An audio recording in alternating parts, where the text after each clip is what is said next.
si están escuchando todo bien y ya arranco. Se escucha bárbaro. Bueno, bien, arrancamos entonces.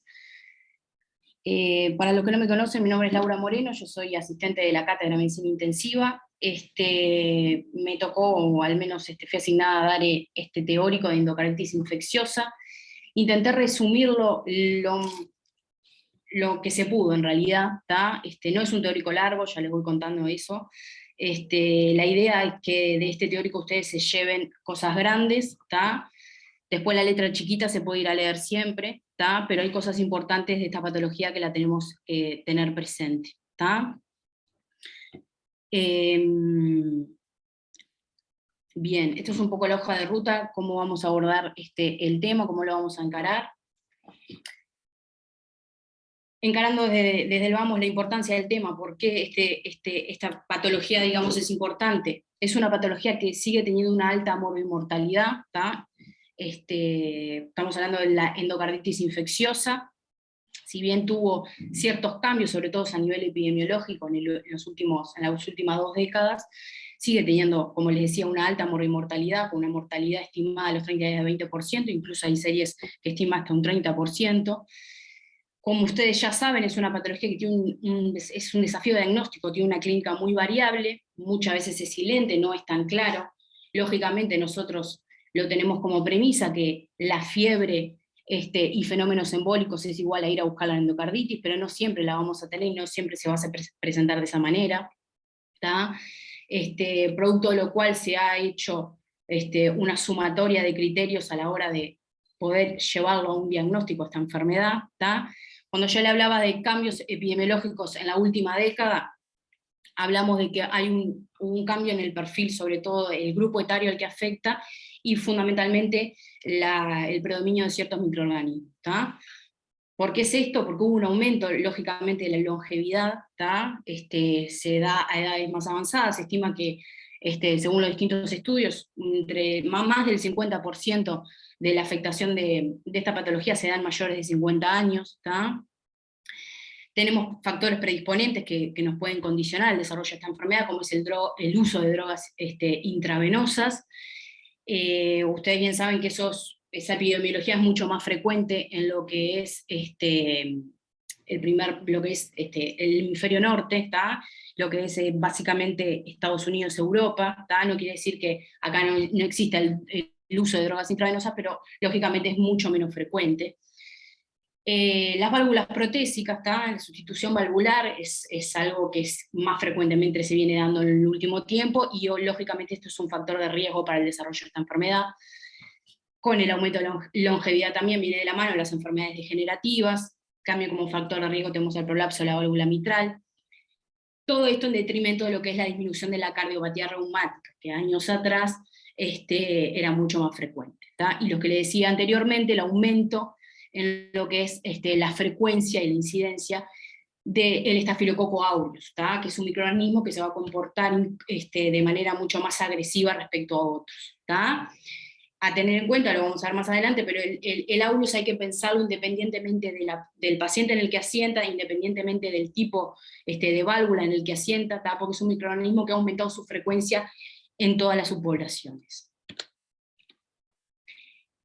Un poco en cuanto a la definición, grande es una infección, como ustedes saben ya esto, pero es a modo de repaso, es una infección microbiana de la superficie endotelial que tiene un compromiso del aparato valvular fundamentalmente, ¿tá? Hay varias clasificaciones, hay clasificaciones que es a nivel temporal, ¿tá?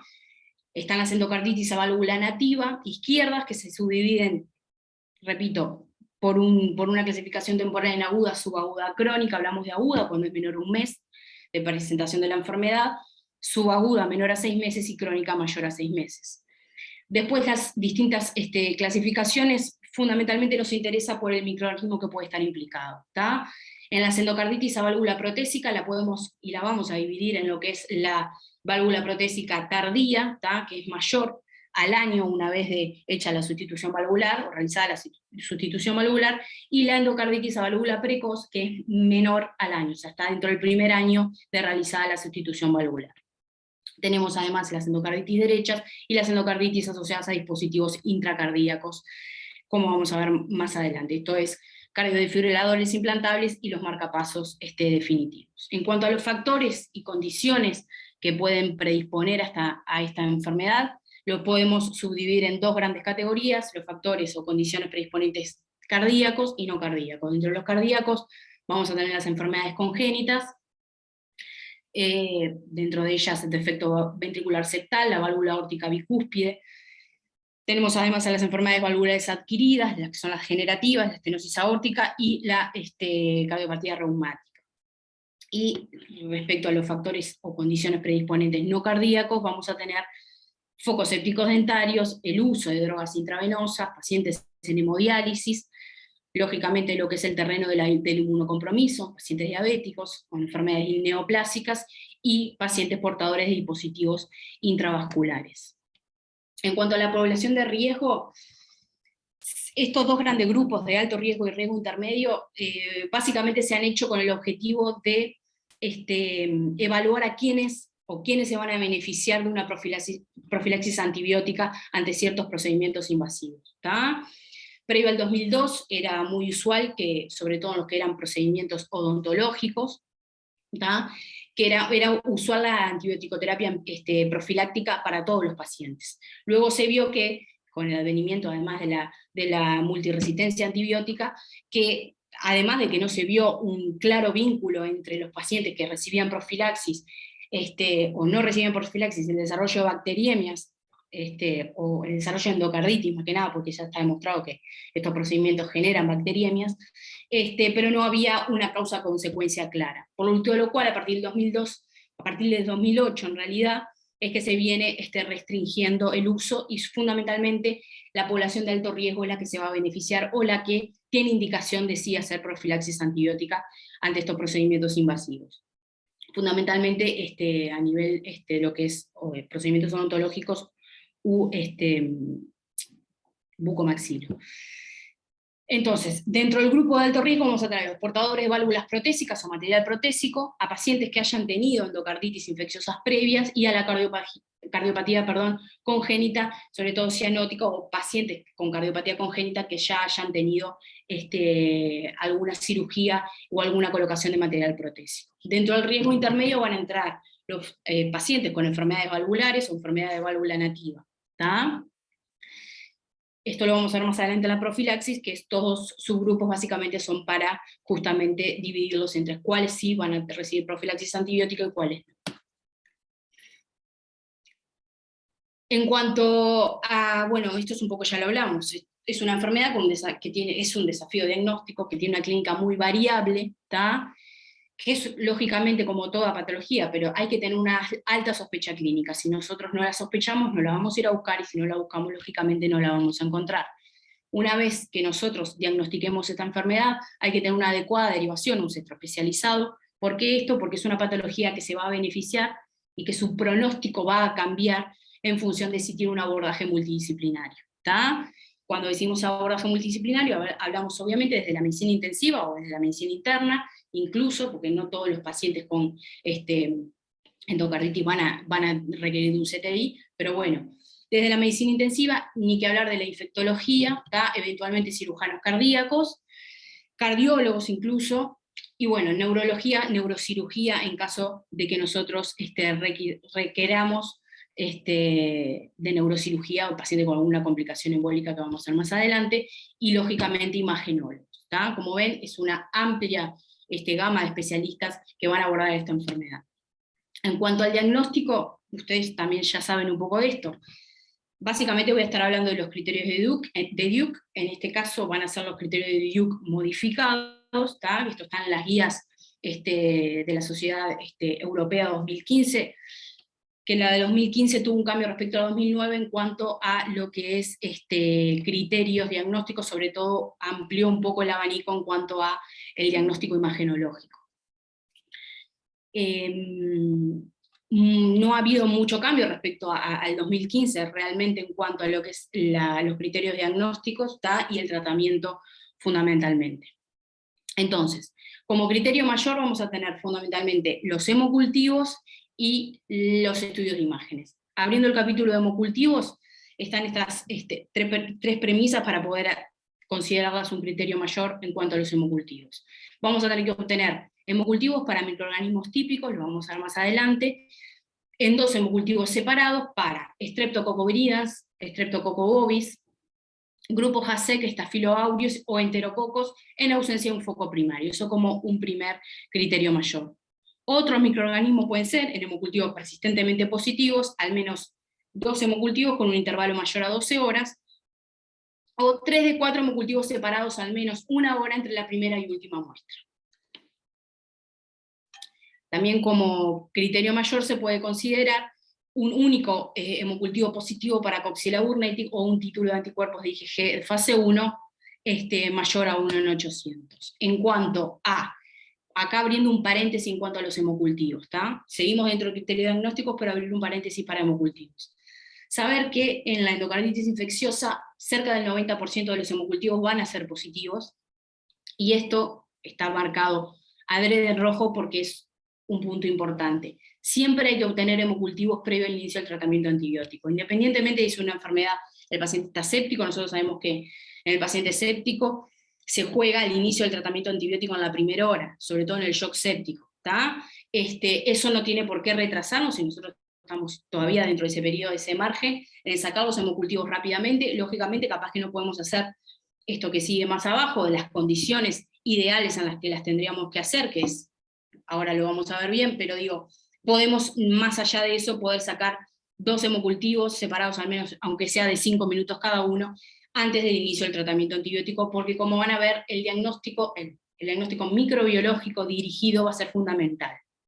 Entonces, 3 hemocultivos vamos a sacar en condiciones ideales, en el paciente donde lo tenemos estable y no tenemos por qué salir corriendo con el antibiótico, ¿tá? 3 hemocultivos, cada uno 2 botellas de 10 mililitros cada uno, como ustedes bien saben cómo lo sacamos nosotros los hemocultivos, una botella para anaerobios, otra para anaerobios, y van a estar separados de 30 minutos cada set, ¿tá? En suma van a ser 6 botellas. Va a ser, ustedes también ya saben, una punción venosa periférica con técnica séptica. Esto voy a hacer hincapié, creo que a lo largo del teórico muchas veces, ¿tá? La punción tiene que ser en condiciones estrictas de esterilidad. Si después nosotros contaminamos esas botellas con microorganismos de la piel, sobre todo en algunos casos puntuales donde los microorganismos de piel son frecuentes, nos va a embarrar la cancha, ¿tá? Entonces, son frecuentes en cuanto a que generen una endocarditis, no que sean contaminantes per se. Entonces, estrictas condiciones de asepsia, consignar el dato clínico, el microbiólogo tiene que saber que nosotros esos hemocultivos los mandamos y que estamos sospechando una endocarditis o lo estamos intentando buscar, ¿tá? La comunicación fluida con microbiología va a ser fundamental, y una vez que nosotros tengamos hemocultivos positivos, vamos a tener que repetir la muestra 48, 72, incluso hasta 96 horas luego del tratamiento antibiótico, para valorar la eficacia del tratamiento, ¿tá? Siguiendo dentro del paréntesis de hemocultivos, hablar un poco de los hemocultivos negativos. Si bien la mayor parte de los hemocultivos en endocarditis infecciosas van a ser positivos, tenemos un margen, algunas series hablan de incluso hasta un 30% de hemocultivos negativos, y eso tiene varias razones, ¿tá? El uso del antibiótico previo es la causa principal de hemocultivos negativos, ¿tá? Si nosotros estamos en condiciones, estamos asistiendo a un paciente que está en condiciones de suspender ese tratamiento antibiótico que venía recibiendo y hemocultivarlo a las 48 horas, sería lo ideal, ¿tá? Muchas veces no lo podemos hacer por la gravedad del paciente, entonces, bueno, ahí ya perdimos un poco la chance de recuperar el microorganismo. De todas formas, tomamos nuevas muestras de hemocultivos, eso ni que tal vez. En cuanto a microorganismos, otro punto por el cual los hemocultivos pueden ser negativos son los microorganismos exigentes, sobre todo, es decir, exigentes nutricionalmente, o porque pueden tener un crecimiento lento, ¿tá? Como es el grupo HASEC. Y otro motivo por el cual pueden ser también los hemocultivos negativos es que tengamos microorganismos intracelulares, o en el caso que sea una endocarditis por hongos, ¿tá? Sabemos que el periodo va a tener que ser mayor, el periodo de cultivo. Dentro de los intracelulares tenemos a Coxiella, a Bartonella, bueno, en hongos Aspergillus, Mycoplasma pneumoniae, entre las intracelulares, Brucella y Legionella. En este subgrupo de microorganismos por eso les digo que siempre está bueno tener un intercambio fluido con la microbióloga, nos van a poder solicitar pruebas serológicas o incluso de biología molecular. ¿Tá? Son microorganismos que no vamos a tener el desarrollo en cultivos comunes y corrientes. En cuanto a, bueno, esto es un poco los distintos tipos de métodos diagnósticos serológicos o de PCR que tenemos ante los distintos tipos de bacterias. En cuanto, cerrando el paréntesis de hemocultivos y siguiendo con los criterios mayores, tenemos las pruebas de imagen. ¿Tá? Ustedes bien saben que el ecocardiograma hoy en día es una herramienta fundamental, ¿tá? Y para esta patología, más que nada.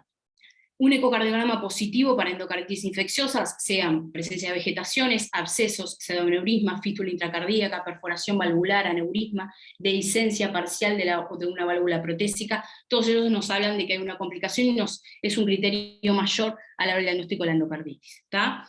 Agregan este abanico en cuanto a lo que es el diagnóstico por imágenes, a la medicina nuclear y a la tomografía computada. ¿Tá? Lesiones paravalvulares, definidas por tomografía cardíaca, y al PET tomografía, ¿tá? Que es saber que cuando usamos la medicina nuclear, sobre todo cuando usamos este radiomarcador, que básicamente 18F-FDG, es un análogo a la glucosa, ¿tá? Que está marcado, y que bueno, está demostrado que hay un aumento ante la actividad inflamatoria, un aumento de los receptores GLUT, sobre todo GLUT1 y GLUT3, a nivel de la célula que están formando parte de lo que es la infección, y hay una mayor captación del radiomarcador. ¿Tá? Eso es un poco, a grandes rasgos, de manera bastante rústica, la fisiopatología de esto, por lo cual este estudio lo vamos a pedir en prótesis mayor de 3 meses, porque en el contexto de una cirugía, en los primeros 3 meses vamos a tener actividad inflamatoria en la zona. ¿Tá? Ya les digo, este estudio es fundamentalmente fundamentalmente útil en lo que serían el diagnóstico de endocarditis en válvulas protésicas o en dispositivos intracardíacos. ¿Tá? Y bueno, y la tomografía cardíaca en realidad nos va a ayudar, sobre todo, vamos a suponer que podemos hacer el diagnóstico ecocardiográfico de una endocarditis, pero la tomografía cardíaca nos va a ayudar a tener una noción anatómica mayor, sobre todo si el paciente va a ser candidato a la cirugía cardíaca, de la sustitución valvular, de ver un poco más, sobre todo al cirujano cardíaco le va a servir ver bien la anatomía y el compromiso. ¿Tá? Muchas veces hay abscesos que, como van a ver más adelante, la ecografía no es tan sensible a la hora del diagnóstico de los abscesos, y la tomografía cardíaca nos aportaría mucho más sensibilidad, y en cuanto a la extensión sobre todo de la lesión paravalvular.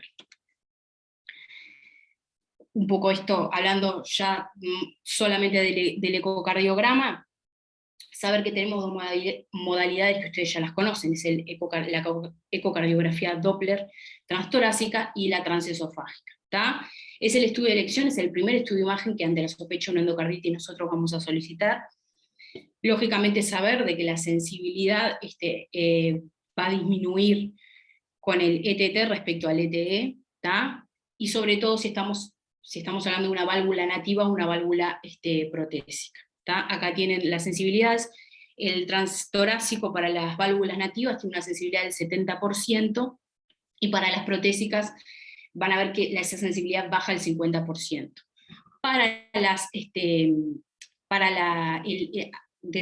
Esto es en cuanto al transtorácico. El transesofágico para las válvulas nativas tiene una sensibilidad bastante alta del 96%, y para las protésicas del 92%. ¿Tá? Esto no quiere decir que nosotros vamos a ir a la transesofágica de entrada en las válvulas protésicas. Si nosotros lo tenemos disponible, lógicamente, pero la mayoría de las veces no lo vamos a tener disponible en las primeras 24 horas, por lo cual siempre vamos a terminar haciendo inicialmente un ecocardio transtorácico.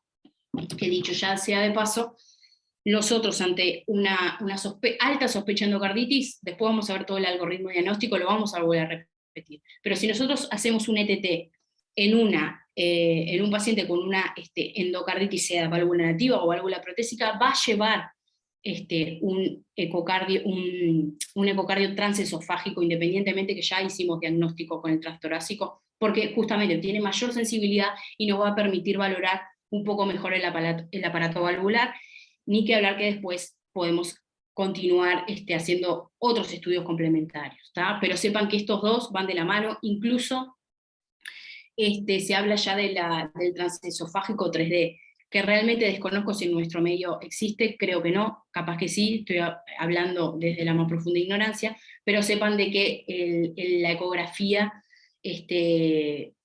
viene siendo fundamental y viene mejorando mucho, ¿tá? En cuanto a lo que es la sensibilidad diagnóstica.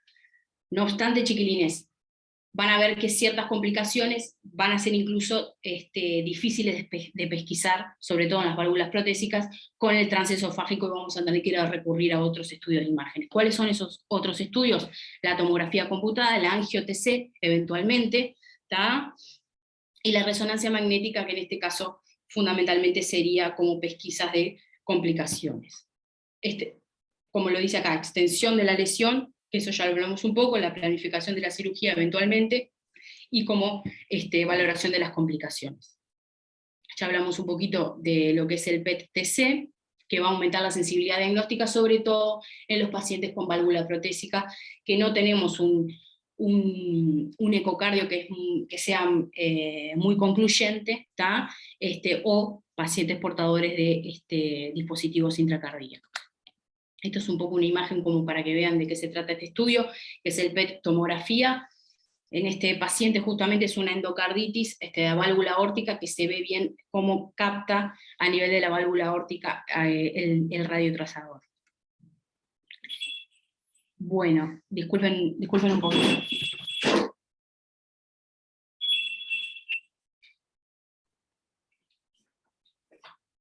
Bueno, sigo, disculpen. Y después entramos en lo que son los criterios menores, ¿tá? Condiciones predisponentes, ya hablamos un poco, enfermedades cardíacas predisponentes, drogas intravenosas, eso es como un criterio menor. Tenemos 5 criterios menores, ese es uno de ellos, ¿tá? Las condiciones predisponentes que ya hablamos anteriormente. La presencia de fiebre es un criterio menor.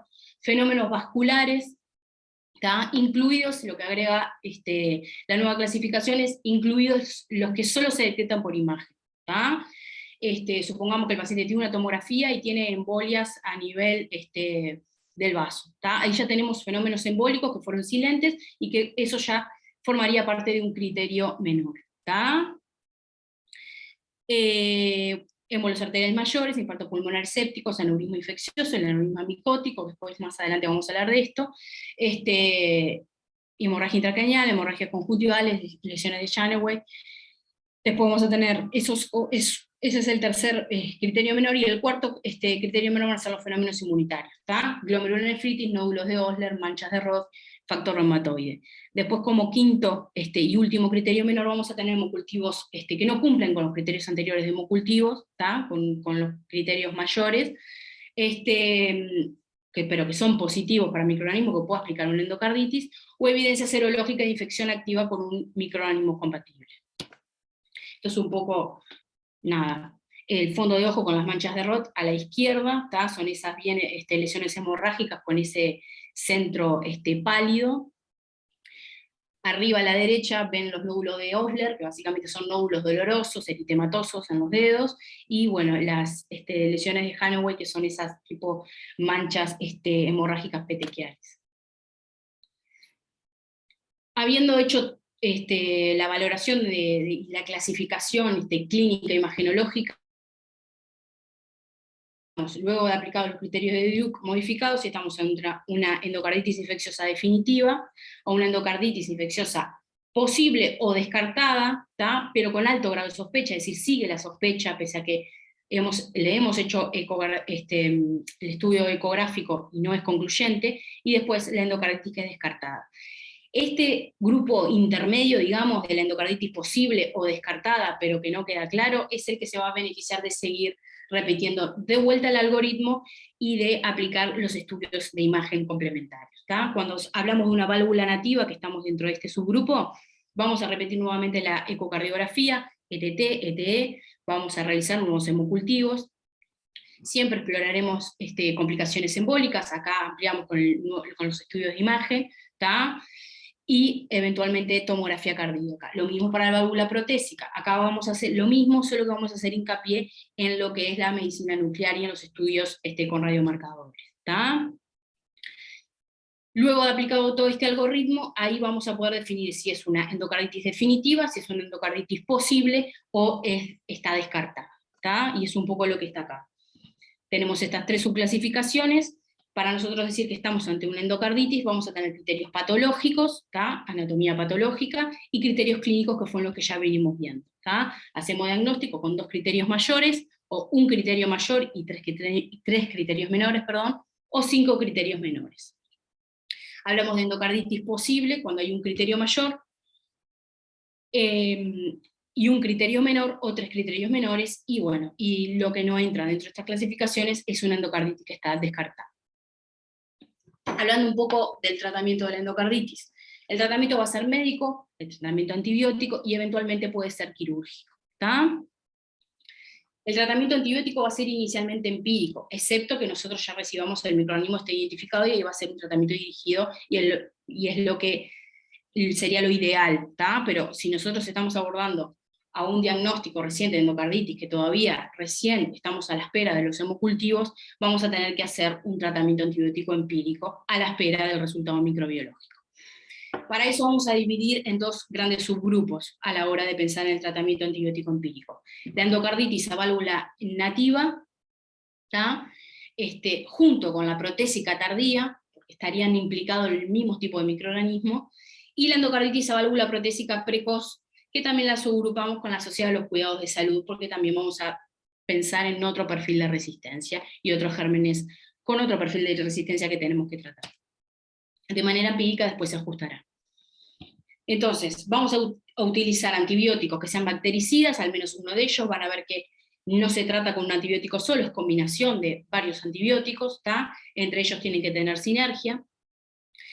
Los grupos de antibióticos que vamos a utilizar en nuestro medio van a ser beta-lactámicos, penicilinas estafilocóccicas nosotros básicamente no utilizamos la cepa primera, que es la cefazolina, ampicilina, glicopéptidos, la vancomicina, aminoglucósidos, la gentamicina, y eventualmente rifampicina. Antiinfúngicos, en el caso de las endocarditis micóticas, vamos a utilizar anfotericina B, poriconazol y quinocandinas. Y acá importante, como todo, ustedes piensan que la endocarditis es una enfermedad que eventualmente se puede transformar en una sepsis, ¿tá? El paciente puede tener un shock séptico, puede estar séptico, puede tener afectación renal propio por la enfermedad per se, porque el paciente puede estar con bajo gasto, puede estar chocado, puede tener fenómenos embólicos al nivel del riñón. Sí será importante cuidar los riñones de estos pacientes, ¿tá? Monitorización de fármacos y efectos adversos de los fármacos, ¿tá? Vamos a usar fármacos que pueden ser nefrotóxicos, y lo tenemos que intentar evitar todo lo posible, ¿tá?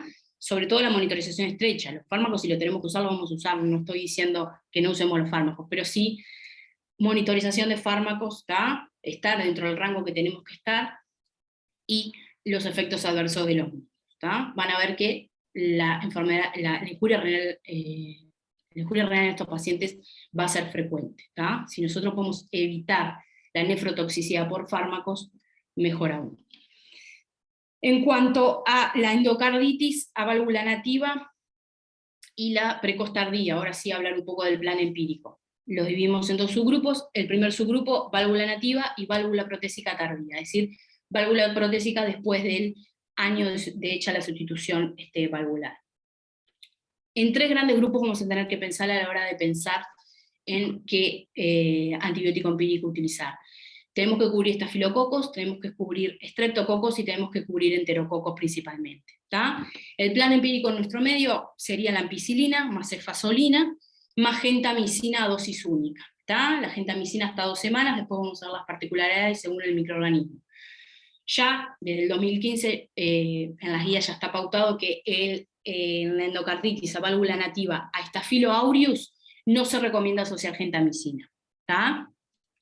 O sea que eso ya es una premisa de hace varios años, ¿tá? Está la particularidad de que, bueno, que los estudios que no fueron hechos estrictamente, sobre todo en nuestro medio, que nosotros no usamos penicilinas antiestafilocóccicas, sino que usamos cefa de primera, como la cefazolina, que los estudios no fueron hechos con cefazolina, sino con penicilinas antiestafilocóxica, sí tendría, si se pudiera extrapolar en realidad esos resultados a la no utilización de gentamicina. Pero bueno, eso es muy difícil de establecer, ¿tá? Las guías lo recomiendan, hay un mayor, de hecho hay un estudio, hay varios estudios, ¿tá? Uno de ellos se lo cito acá abajo, donde se ve que realmente no hay un beneficio en el uso de gentamicina, sino justamente un perjuicio, en este caso, que es la insuficiencia renal, la nefrotoxicidad generada por este fármaco. Entonces, pasándonos ahora a lo que es el otro subgrupo de endocarditis a válvula protésicas precoces o dentro del primer año de realizada la sustitución valvular, y la asociada a los cuidados de salud. Acá hay que pensar fundamentalmente en el estafilo meticilino resistente. Vieron que el estafilo siempre está presente, ¿tá? Estafilo meticilino resistente, enterococos, ¿tá? Y gram negativos NOJASEC. Enterococos resistentes también hay que pensarlos, y gram negativos NOJASEC, ¿tá? Cuando hablamos de gram negativos va a ser sobre todo en el periodo dentro del mes de la sustitución valvular, y ahí ya estamos un poco que hablando ya de enfermedad asociada al cuidado de la salud, ¿tá? En estos casos, además de hacer vamos a hacer vancomicina, ¿tá? Como ustedes ya saben, previa dosis cargas, la gentamicina, que la vamos a hacer en dosis única, y a esto vamos, en el caso de las válvulas protésicas, vamos a agregar rifampicina, ¿tá? Hay controversia, es controversial la evidencia de la rifa, pero bueno, las guías la recomiendan, y lo que sí, la rifampicina puede llegar a tener un efecto antagónico hacia los otros antibióticos, por lo cual está recomendada luego de controlada la bacteriemia, ¿tá? O sea que 3-5 días, hemocultivos negativos, ahí asociaríamos la rifampicina.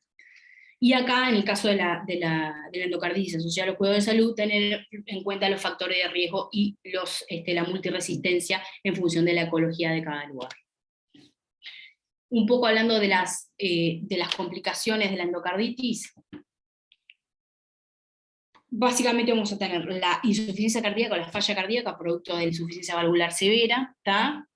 Vamos a tener la extensión perivalvular, dado por abscesos o neurismas, fístula intracardíaca, incluso bloqueos auriculoventriculares, o la dehiscencia valvular. Puede darse como complicación que sea una infección no controlada, ¿tá? Nosotros tenemos, en muchos casos no está aislado el microorganismo, y ahí hay que pensar en que hay microorganismos multiresistentes implicados, pensar en el estafilo, METIR, o el enterococo bancoresistente, ¿tá? Y eventualmente pensar también en los hongos. En cuanto a las complicaciones embólicas, sabemos que en las endocarditis izquierdas principalmente van a ser complicaciones esplénicas, o embolizar hacia el vaso o al sistema nervioso central. Y las endocarditis derechas, que se pueden manifestar como embolias o abscesos pulmonares. Acá un poco específicamente, según los distintos microorganismos, los tipos de tratamientos que vamos a implementar. Lógicamente que en esta etapa hablamos de la multidisciplinariedad que tiene que tener esta patología, y obviamente que nos vamos a apoyar en un infectólogo, sobre todo en lo que es microorganismos multiresistentes, ¿tá? Muchas veces se van a tener que utilizar fármacos que nosotros no estamos habituados a utilizar, y no solo no está de más, sino que es adecuado hacer la interconsulta o seguir al paciente en conjunto con infectología, ¿tá? Como ya dijimos, para el Staphylo aureus, en el caso del METIS, vamos a hacer cefasolina. En el caso del METIR, vancomicina. Vieron que acá la gentamicina no va, ¿tá? No corre la gentamicina en el caso del Staphylo aureus, en válvula nativa, ¿tá? Y bueno, y es un poco, esto digo, no lo quiero repasar porque un poco ya lo saben, ¿tá? La particularidad del estreptococo, penicilina G o ceftriaxona, ¿tá? En función un poco de la cima de la peni, se asocia o no gentamicina, ¿tá? Y en cuanto al enterococo, lo mismo también. El enterococo tiene cierto perfil de resistencia a la gentamicina, por lo cual en función de la CIM se asocia o no la gentamicina, ¿tá? En el enterococo sensible, ampicilina, gentamicina, un poco en función de la CIM.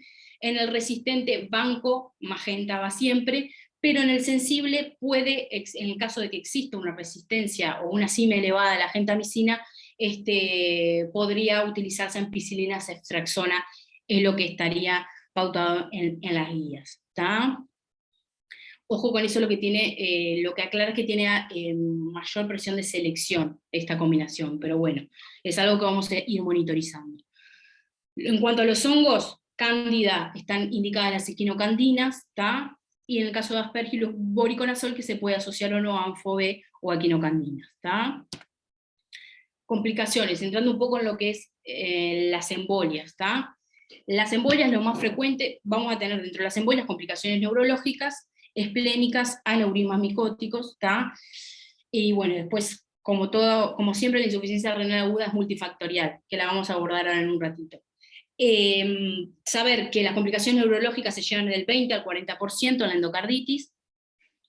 Los modos de presentación de las complicaciones neurológicas pueden ser accidentes isquémico-transitorios, ACV isquémico hemorrágico.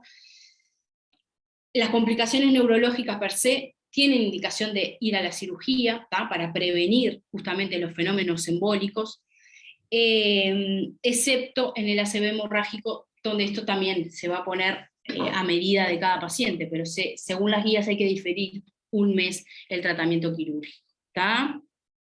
Eso obviamente que va a ser, una cosa son las guías chiquilines y otra cosa lo que después vemos en cada paciente particular.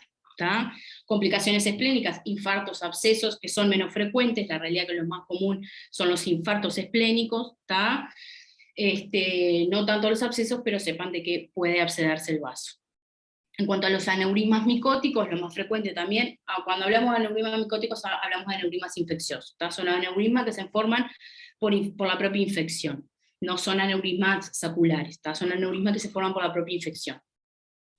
Los más frecuentes son los intracraneales, el tratamiento puede ser quirúrgico o endovascular en función de si sintomático o no, muchas de ellos se pueden seguir, valorar la respuesta al tratamiento, el aneurisma se achica y no hay necesidad de ir a la cirugía, va a depender mucho de la localización, del tamaño y obviamente de si el aneurisma sangró o no. Sepan que estos aneurismas tienen alta incidencia de sangrado.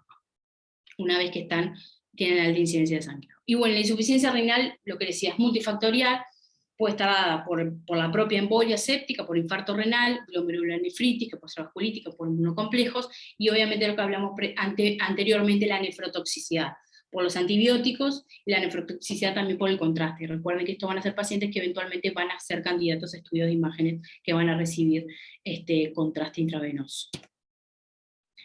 Acá es un poco las indicaciones de la cirugía. Como ven en la endocarditis, en realidad, nivel de evidencia A, el único que hay es la pesquisa del aureus nasal y el tratamiento. Después el resto son todos a nivel de evidencia B en adelante. ¿Cuándo vamos a indicar cirugía en estos pacientes? Pacientes con insuficiencia cardíaca, en endocarditis o válvula nativa, o protésica aórtico-mitral con insuficiencia aguda grave, obstrucción o fístula que causan edema pulmonar refractario o shock cardiogénico. Acá ya está poniendo el componente bajo gasto. Insuficiencia cardíaca, ya está determinando no una insuficiencia cardíaca con crepitante, es una insuficiencia cardíaca que determinó un bajo gasto, vamos a ir a cirugía de emergencia. Es un paciente que se tiene que resolver en las primeras 24 horas. Después los pacientes se pueden complicar y comportar de otra forma, pero la pauta es esa. Insuficiencia cardíaca, paciente que está en shock, está con un elemento de bajo gasto, es un candidato a una cirugía de emergencia.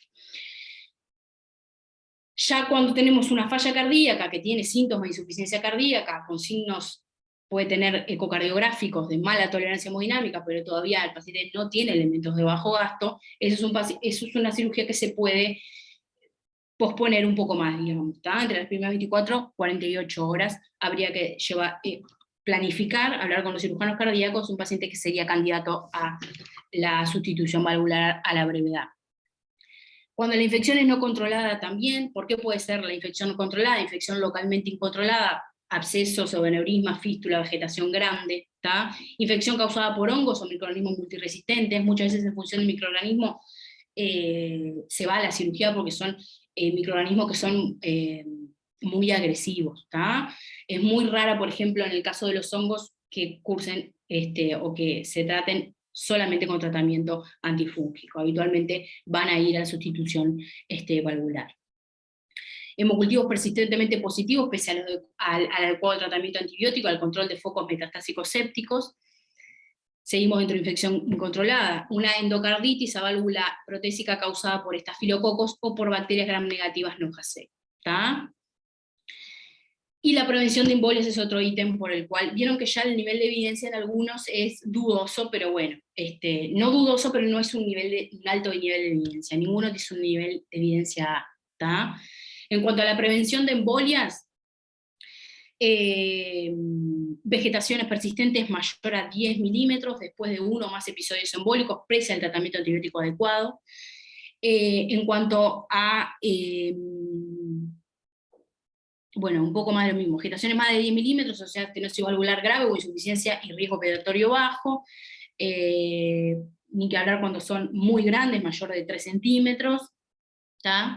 Y bueno, básicamente ahí tienen los grados de recomendación, y esto no es tan guiarse por una tablita, esto hay que sentarse a hablar con el cirujano, valorar al paciente, y bueno, y muchas veces el paciente tiene otras complicaciones que hacen retrasar a la cirugía. El concepto se lo tiene que quedar grande, ¿cuándo tiene indicación? Después si el paciente, por X complicación, hay que retrasar, sobre todo vamos a pensar en el stroke hemorrágico, ¿tá? Hay que retrasar la cirugía y ser un poco más cautos, eso es otra cosa, ¿tá? Pero las indicaciones están claras, el nivel de evidencia relativamente claro también, y bueno, después, en función de cada paciente, hay que tomar la decisión de ir a la cirugía, o no. Esto después lo ven, es un poco el tratamiento quirúrgico en la endocarditis derecha, pero es un poco lo mismo. Esto a modo de resumen de lo que venimos viendo hasta el momento. ¿Tá? La endocarditis a válvula protésica va a representar el 20% de todas las endocarditis, ¿tá? Con una incidencia, esto está mal, no es reciente, es una incidencia creciente, yo después se los voy a modificar. Tiene mayor diagnóstico y dificultad a la hora de, justamente, mayor dificultad a la hora del diagnóstico respecto a las endocarditis a válvula nativa, son más difíciles de diagnosticar. ¿Tá? Y ahí lo que yo les decía del rol de los nuevos, entre comillas, estudios de imagen. ¿Tá? Fundamentalmente, saber que la endocarditis a válvula protésica va a requerir de mayor estudios de imagen en la mayor parte de los casos. ¿Tá? Si la podemos diagnosticar con ecocardiografía y una tomografía, bárbaro, pero a veces tenemos que ir más allá. La endocarditis a válvula protésica tardía no complicada y no estafilocócica se puede emplear una estrategia conservadora y con un seguimiento estrecho. ¿Tá? No así ya cuando la endocarditis está complicada y hay un estafilococo, ya está visto y se asocia a un peor pronóstico cuando se tratan sin cirugía. Es decir, el tratamiento conservador en estos casos no sería el adecuado. La endocarditis valvular protésica, cuando requiere reemplazo valvular, ¿tá? El antibiótico va a tener que mantenerse durante 6 semanas luego del procedimiento. ¿Tá? Estamos hablando de un recambio valvular. Y un poco hablar de la endocarditis asociada a dispositivos intracardíacos. Si ya es difícil diagnosticar la endocarditis en el paciente con una válvula protésica, ni que hablar de lo que es la endocarditis asociada a los dispositivos intracardíacos. Muchas veces es muy difícil de valorar si realmente es el dispositivo, los cables que están a nivel del endocardio los que están infectados, o es el bolsillo. ¿Tá? ¿Qué entendemos por endocarditis asociada a dispositivos intracardíacos? Es una infección que se extiende desde los cables de electrodos, las valvas cardíacas o las superficies endocárdicas. ¿Tá? La microbiología en este tipo de endocarditis particular, fundamentalmente es el estafilo, ven que el estafilo está siempre, ¿tá? Es más frecuentemente los coagulasa negativos, acá cuando yo le hacía hincapié en la importancia de tomar los hemocultivos de manera correcta, ¿tá? Cómo nos pueden embarrar la cancha en ciertas situaciones. Acá, en la endocarditis asociada a dispositivos intracardíacos, los más frecuentes, los microorganismos más frecuentemente aislados son los coagulasa negativos, y muchos de ellos son gérmenes de la piel. ¿Tá? Sí habrá que tener una adecuada conducta a la hora de tomar los hemocultivos. Flora polimicrobiana, menos frecuentemente con Corynebacterium, Propionibacterium, estos todos son gérmenes de piel, ¿tá? Y eventualmente Cándida. Sobre todo la Cándida se vio asociada también a los pacientes con usuarios de drogas intravenosas y poseedores de marcapasos o de cardiofibriladores. Lo mismo, el diagnóstico va a ser mediante ecocardiografía en sus dos modalidades, hemocultivos. Eventualmente, yo no lo puse acá, pero son pacientes que eventualmente van a ir a otros estudios de imágenes porque no puede que no sea concluyente la ecocardiografía, ¿tá? La complicación más frecuente de estos pacientes, al ser en válvula derecha, va a ser la embolia pulmonar séptica, ¿tá? Y bueno, y saber que estos pacientes, si se hace el diagnóstico de endocarditis asociada al dispositivo, va a haber que hacer la extracción quirúrgica, y luego de la extracción, más allá, independientemente del tiempo que hayamos tratado la endocarditis, va a recibir antibióticos 2 a 4 semanas, ¿tá? Bueno, esto es un poco acá el grado de recomendación, los principios del tratamiento. Se recomienda un tratamiento antibiótico prolongado antes y después de la extracción, una extracción completa del sistema, de los dispositivos y de los electrodos, ¿tá? En la endocarditis confirmada, así como cuando hay una presunta infección aislada del reservorio, ¿tá? Muchas veces ante la duda, no, o sea, obviamente que la confirmada lo tenemos que retirar, pero muchas veces nos va a quedar la duda si realmente hay una infección del dispositivo, y ante la duda vamos a tener que retirarlo. Se debe considerar la extracción completa del sistema en presencia de una infección oculta sin otra fuente aparente de infección. Se puede considerar la extracción completa del sistema en pacientes con endocarditis a válvula nativa o protésica, portadores de un dispositivo intracardíaco sin evidencia de infección asociada al dispositivo. El modo de extracción, vieron que el nivel de evidencia no es muy fuerte, pero se recomienda que siempre la extracción sea percutánea, ¿tá? Después ya más allá de los 2 centímetros de la vegetación, hay controversia en cuanto a la forma de extracción, si es percutánea o si es de manera quirúrgica. Siempre se inclinan a priorizar la percutánea por sobre la quirúrgica, pero ya les digo, siempre hay que evaluar individualmente esta conducta. Esto es un poco lo que le hablaba al principio de la prevención y la profilaxis. Las medidas de prevención no específicas se van a aplicar a todos los pacientes, independientemente de si parten de un grupo de riesgo o no, ¿tá? Las medidas no específicas en pacientes de riesgo alto o intermedio van a ser para los dos. Idealmente hay que aplicarlas a la población general, y hay que reforzarlas especialmente en los grupos de alto riesgo. Higiene dental y cutánea estricta. Seguimiento dental debe hacerse 2 veces al año en pacientes de alto riesgo y anualmente al resto. Desinfección de las heridas, eliminación o disminución de las bacterias crónicas en portadores, ¿tá? Antibióticos bueno, obviamente que hay un foco, hay que tratarlo, ¿tá? Evitar la automedicación y el uso de antibióticos indiscriminados. Medidas estrictas de control de la infección en cualquier procedimiento de riesgo, desaconsejar en estos grupos puntualmente la colocación de piercings y de tatuajes, ¿tá? Y bueno, lo que le hablaba al principio del teórico en cuanto a la profilaxis antibiótica, la vamos a realizar sobre todo en el grupo de alto riesgo, ¿tá? Se debe considerar la profilaxis antibiótica para los pacientes en el mayor riesgo de endocarditis, los que ya nombramos previamente, que este es el grupo de alto riesgo, ¿tá? No está recomendada la profilaxis antibiótica en otras formas de valvulopatía o cardiopatía congénita, más allá de las que especifica acá en la tabla. Procedimientos dentales, solo se debe considerar la profilaxis antibiótica ante procedimientos dentales que requieran manipulación de la región gingival o periapical del diente o perforación de la mucosa, ¿tá? Bueno, después lo otro es un poco intuitivo, otros procedimientos no van a requerir de antibiótico-terapia. Nada, chiquilines, esto es un poco la bibliografía, la recomendada. Después, si ustedes quieren ahondar más, se les puedo mandar más bibliografía o otros artículos que puedan leer. Fundamentalmente este teórico se basó en las guías 2015, realmente no ha habido muchos cambios. Lo que se está viendo, si hay algo que está en auge en investigación en los últimos años, es el uso de la gentamicina, ¿tá? Se está viendo que incluso para válvulas protésicas no estaría siendo, tampoco tendría la misma evidencia en cuanto a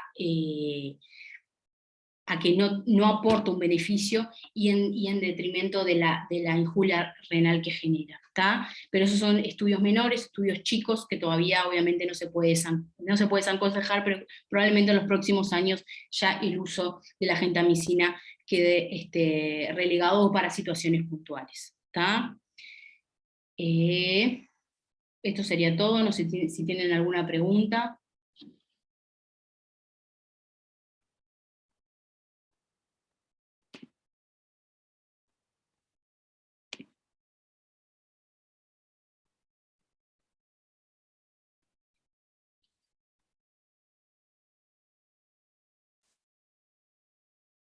¿Alguna pregunta, chiquilines? Si no, vamos dejando Vamos dejando por acá. A ver, están escribiendo en el chat. Sí, si bien las guías, Irina, si bien las guías son de 2015, realmente no ha habido mucho cambio, ¿tá? Sobre todo en cuanto a lo que es diagnóstico y el tratamiento de la enfermedad, ¿tá? Con esas puntualidades que le dije al final, sigue siendo un poco lo mismo, ¿tá? Capaz que la evidencia empieza a cambiar un poco en cuanto a lo que es la profilaxis antibiótica, pero bueno, eso todavía se sigue manteniendo esa subclasificación del grupo de riesgo, hacer profilaxis antibiótica en solamente ese grupo de riesgo que está claramente establecido. ¿Alguna duda, chiquilines? Si no, vamos dejando por acá. Bueno, les mando un abrazo y nos estamos viendo. Gracias, Laura. Hasta luego.